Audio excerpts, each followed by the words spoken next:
a décidé que les enfants qui habitaient tout autour là, des étangs, mais pas seulement des étangs, ils devaient tout simplement faire moins de 3 km à pied pour se rendre à l'école.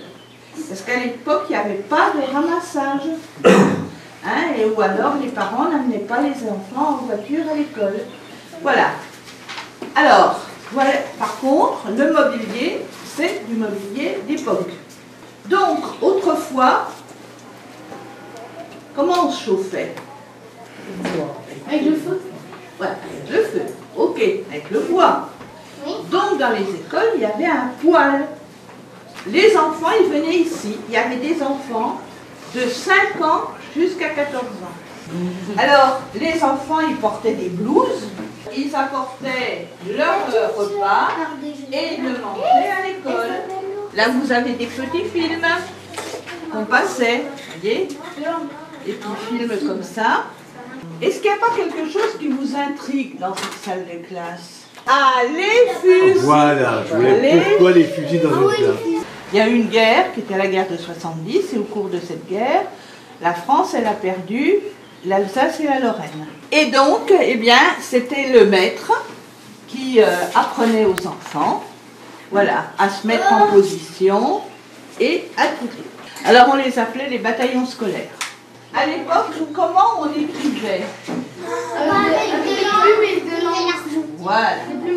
Avec un porte-plume, il y avait une plume et de l'encre. Alors on va partir voir le lac. Il a été inauguré le 13 mai 1858. Il a été fait pour le flottage des bois. Et quand on coupait le bois, on le transportait sur l'eau, sur les rivières.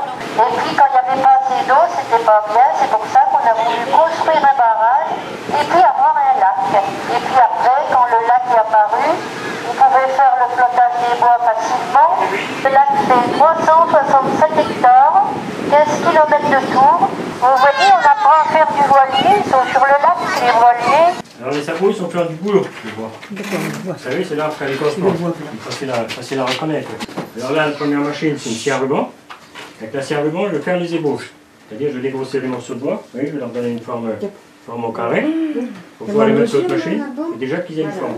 Alors vous voyez, ici, je mets un modèle. Suivant la taille de sabot que je fais, et suivant la forme, souvent on a plusieurs formes de sabots.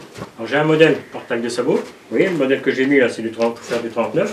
Alors je mets le modèle ici. Ça repose sur le modèle. Le modèle il tourne. Le chariot là va reculer. Et ça va faire la forme du sabot. Il y a déjà le trou. Alors là, j'ai une roulette que je vais guider avec la poignée là. Avec la roulette, je vais suivre le tour du modèle. Et là, on a des outils. L'outil là, on appelle ça une cuillère.